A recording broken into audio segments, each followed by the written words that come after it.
Antes de começarmos, aqui vai um rápido teste de geografia. Quantos continentes existem? 7. Incorreto. Na verdade, nosso planeta natal é o lar de um 8º continente secreto, que é maior que a Índia.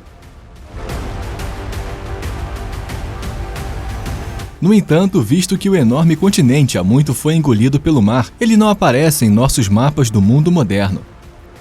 Qual é o pano de fundo dessa área misteriosa e quais quebra-cabeças ainda precisam ser resolvidos a esse respeito?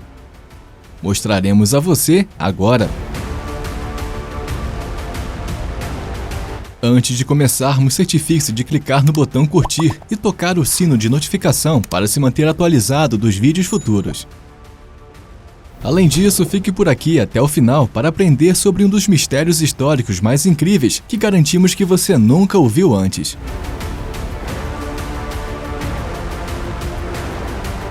A história dos continentes. América do Norte, América do Sul, Europa, África, Ásia, Oceania e Antártica.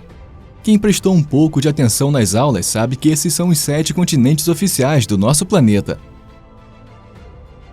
Se você olhar mais de perto o mapa mundi, verá que as formas das massas de terra individuais se encaixam quase perfeitamente, como peças enormes de um quebra-cabeça. Como muitos de vocês provavelmente já sabem, isso não é coincidência. Se juntarmos as peças corretamente, teremos o supercontinente Pangaea. Isso existiu cerca de 250 milhões de anos atrás e uniu todas as massas terrestres do nosso globo, que estavam cercadas por um único oceano. Cerca de 50 milhões de anos depois, iniciou-se um processo que dividiu a Pangaea em duas, Gondwana ao sul e Laurásia ao norte. Enquanto os 2 grandes continentes se dividiram em pedaços menores ao longo de milhares de anos, os continentes de hoje se formaram gradualmente. Ao mesmo tempo, os continentes se afastaram cada vez mais, separados de mares recém-formados como o Atlântico. Encontramos a razão dessas migrações terrestres elementares no interior da Terra, mais precisamente nas correntes ferventes da camada externa da Terra. Isso garante que o motor que mantém os continentes e oceanos em suspense nunca vacile. À medida que as placas se movem pelo globo em um ritmo lento, algumas delas amolecem ou quebram, e em outros lugares ocorrem colisões. Como é sabido, encontramos as mais diversas estruturas naturais em cada continente. De montanhas poderosas e florestas densas a desertos sem fim, cânions e planícies, as diferentes massas de terra nos mostram de forma impressionante a beleza de nosso planeta, e o misterioso mundo subaquático da Zelândia não é exceção. Com a grande diferença de que muitas poucas de suas elevações se projetam da água, mas ainda são visíveis. Na verdade, isso inclui as 2 principais ilhas da Nova Zelândia, bem como a Nova Caledônia, mais ao norte, que tem a bandeira francesa. Uma das razões pelas quais a ilha submersa está sendo literalmente ressuscitada é que a Zelândia é rica em matérias-primas. Aqui encontramos, por exemplo, depósitos de minério de ferro, petróleo e gás. Zelândia. Como mencionado anteriormente, a Zelândia supera facilmente a Índia em termos de tamanho. A área do país do sul da Ásia é de cerca de 3,3 milhões de quilômetros quadrados. Em contraste, as dimensões da ilha subaquática chegam a impressionantes 4,9 milhões de quilômetros quadrados. A propósito, temos que agradecer a Bruce Luyendyk pelo fato de agora nos referirmos ao continente mais submerso como Zelândia. No entanto, o geólogo americano usou o termo em 1995 para usá-lo como um termo coletivo para Nova Zelândia e algumas outras ilhas, e não para descrever um 8º continente. Mas é exatamente isso que tem sido objeto de acalorado debate há algum tempo. Alguns pesquisadores estão exigindo veementemente que a Zelândia seja incluída nas fileiras dos continentes oficiais. Explicaremos a você mais tarde por que esse projeto é ofuscado por uma série de obstáculos. Em primeiro lugar, vamos dar uma olhada nas características geográficas e geológicas desse fascinante trecho de terra. De fato, cerca de 94% da Zelândia fica abaixo da superfície da água, mais precisamente no sudoeste do Pacífico. Graças à pesquisa científica realizada nos últimos anos, sabemos que o chamado Lord Howe Rise é uma das maiores elevações da Zelândia abaixo do nível do mar. Essa cordilheira submarina tem mais de 1.600 quilômetros de comprimento e 500 quilômetros de largura em alguns lugares. Localizado entre 1 e 3 quilômetros abaixo do nível do mar, algumas partes do Lord Howe Rise atingem uma altura de mais de 2.800 metros. Norfolk Ridge, Campbell Plateau e Chatham Rise estão entre os picos mais impressionantes que a parte subaquática da Zelândia tem a oferecer. Afundamento de um continente. No que diz respeito à composição geológica, o continente não oficial é constituído por crosta continental, ou seja, a camada rochosa mais superior da chamada litosfera. No caso da Zelândia, a crosta continental tem espessura média de 10 a 30 quilômetros. Para comparação, a crosta terrestre dos continentes acima do solo é significativamente mais espessa, em uma média de 30 a 45 quilômetros. Os especialistas suspeitam que as razões para essas anormalidades podem ser rastreadas até vários processos tectônicos. Milhões de anos atrás, a Zelândia ainda fazia parte do supercontinente Gondwana. No entanto, naquela época, a placa do Pacífico começou a se mover para o lado leste da gigantesca massa de terra. Como resultado, camadas de sedimentos subiram e se acumularam para formar montanhas poderosas. Mas então, esse processo natural se inverteu, fazendo com que as placas se afastassem novamente por um período de 100 milhões de anos. Foi assim que a Zelândia se separou da atual Austrália, e no mesmo fôlego nasceu o Mar da Tasmânia, o corpo de água que hoje separa a Nova Zelândia de Down Under. À medida que o fundo do Mar da Tasmânia subia constantemente, o mesmo acontecia com o destino da Zelândia. O que antes era uma massa de terra foi engolido pelo braço em expansão do mar. No entanto, o continente submerso celebrou pelo menos um pequeno retorno alguns milhões de anos depois. A placa do Pacífico colidiu com a placa australiana, de modo que a Nova Zelândia e suas montanhas pressionaram a superfície. Traços do passado. É óbvio que a Zelândia é o lar principalmente de criaturas marinhas hoje em dia. Mas como as coisas realmente pareciam quando a massa de terra ainda não havia sido apagada do mapa mundi? A esse respeito, pesquisas mostram que a Zelândia já foi um local de intenso vulcanismo. Particularmente impressionante, o magma examinado até agora tem a mesma composição básica das amostras da Antártida e da Austrália. No entanto, os especialistas ainda não sabem o que está por trás do vulcanismo na Zelândia. Uma explicação é baseada na chamada pluma do manto, ou fluxo ascendente de rocha derretida das profundezas do manto terrestre. A Zelândia pode ter se mudado uma vez para tal local, que então iniciou o vulcanismo local. Mas esses não são os únicos vestígios do passado que mantêm os especialistas em suspense até hoje. Se você quiser saber como a face natural da Zelândia se formou, você deve dar uma olhada em Curio Bay. Na tranquila baía da ilha sul da Nova Zelândia, por exemplo, encontramos alguns troncos de árvores fossilizados e porta-enxertos preservados. A análise da floresta petrificada mostrou que as árvores brotaram do Jurássico e estavam relacionadas às modernas árvores Kauri. Devemos ao vulcanismo já referido o fato de ainda hoje podermos maravilhar-nos com a antiga flora do continente petrificado. As plantas já foram enterradas sob fluxos de lama vulcânicas e detritos e, portanto, naturalmente preservadas para a posteridade.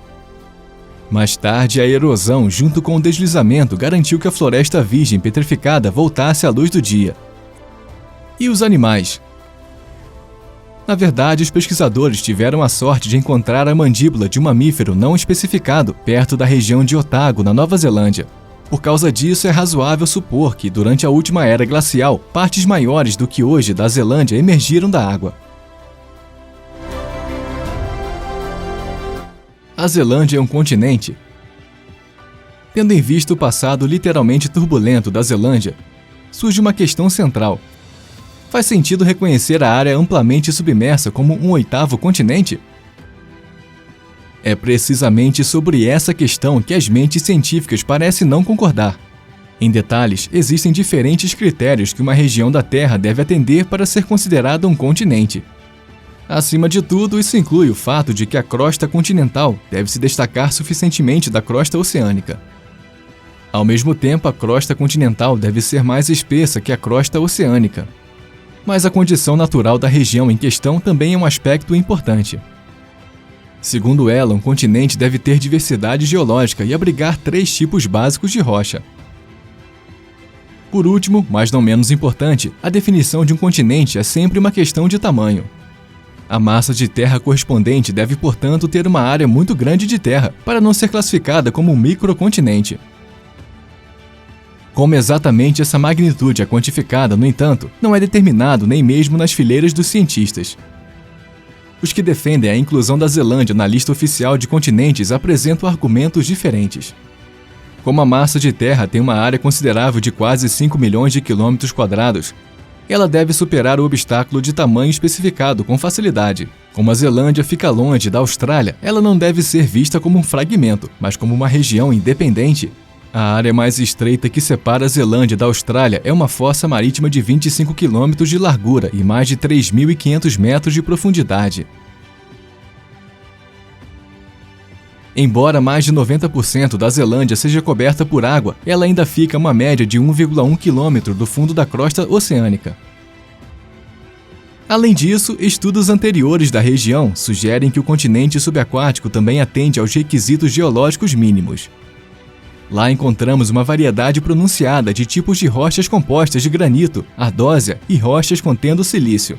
Embora a crosta da Zelândia seja 10 a 30 km mais espessa que a dos continentes oficiais, em comparação com outras crostas oceânicas que não têm em média mais de 7 km de espessura, ela parece muito mais massiva. Todos esses argumentos seriam incontestáveis se a discussão sobre o continente não fosse ofuscada por um fato central: a Zelândia está em grande parte submersa. No entanto, como é indiscutível que a região já foi seca e depois se separou da Austrália antes de afundar no mar, estamos lidando aqui com uma questão de definição. Uma massa de terra perde seu status de continente se literalmente desaparecer da superfície? Ou deve continuar a ser visto como um continente, mesmo depois de ter dado lugar à elevação dos oceanos? Mesmo que não tenhamos uma resposta para isso hoje, uma coisa é certa: as mentes científicas continuarão a debater essa questão por muitos anos. Sinceramente, acho que todos podemos concordar que a Zelândia não será adicionada ao mapa tão cedo. Embora o continente possa existir tecnicamente, o fato de estar escondido debaixo d'água parece garantir seu destino em termos de aparecer em mapas modernos. Como a massa de terra não pode ser totalmente explorada e certamente é inabitável, não haveria nenhuma razão real para adicioná-la aos nossos mapas, a não ser por simples diversão. Mas quem sabe, com o passar do tempo, haja uma boa chance de que o continente acabe por se mostrar mais uma vez e emergir de seu túmulo aquático. Infelizmente, resta saber se a Zelândia será ou não considerada um continente. Para todos os efeitos, parece bastante improvável que essa ilha enterrada algum dia ressurja. No entanto, coisas maiores certamente foram realizadas. Como a ilha foi enterrada sob uma sepultura aquosa por milhares de anos, certamente há motivos para acreditar que ela pode ser ressurgida por especialistas científicos em algum momento, para que possam realizar uma análise mais profunda da ilha e tentar entender melhor as plantas e animais que já viveram lá. Se isso for verdade e a ilha for escavada em algum ponto, o esforço envolveria primeiro remover toda a água do topo do continente, trazendo essa ilha há muito esquecida à superfície depois de incontáveis anos. Infelizmente, parece cada vez mais improvável que isso seja feito. Afinal, os custos associados a tal empreendimento certamente seriam proibitivos. Independentemente disso, a maioria dos geólogos está simplesmente feliz em ver que a massa de terra não foi completamente esquecida ao longo dos anos, e a maioria dos historiadores ainda espera que as equipes de mergulho possam realizar mais pesquisas no futuro, para que possamos entender melhor a história do nosso mundo e os muitos detalhes que o levaram a ser enterrado debaixo d'água em primeiro lugar. Como todos sabemos, nosso mapa mundi permaneceu inalterado por centenas de anos. Embora as ilhas apareçam e desapareçam o tempo todo, não adicionamos ou removemos um continente de nossos mapas modernos por muito tempo. Por causa disso, pode ser uma tarefa compreensivelmente difícil para pesquisadores, historiadores e geógrafos aceitar a adição de um novo continente ao nosso mapa. Para piorar as coisas, não há necessariamente um método acordado para definir um novo continente, já que nunca tivemos que fazer isso em nenhum momento da história da humanidade. Temos um guia geral do que se classifica como um continente, mas como nunca tivemos essa tarefa antes, realmente não sabemos como proceder. O que você acha desse fascinante continente subaquático no sudoeste do Pacífico? Devemos reconhecer a Zelândia como o 8º continente ou deixar nosso mapa mundi intocado? Estamos ansiosos para seus comentários. Se você gostou do vídeo de hoje, dê um joinha. Além disso, certifique-se de ficar por aqui e apertar o sino de notificação para se manter atualizado com todos os nossos uploads futuros.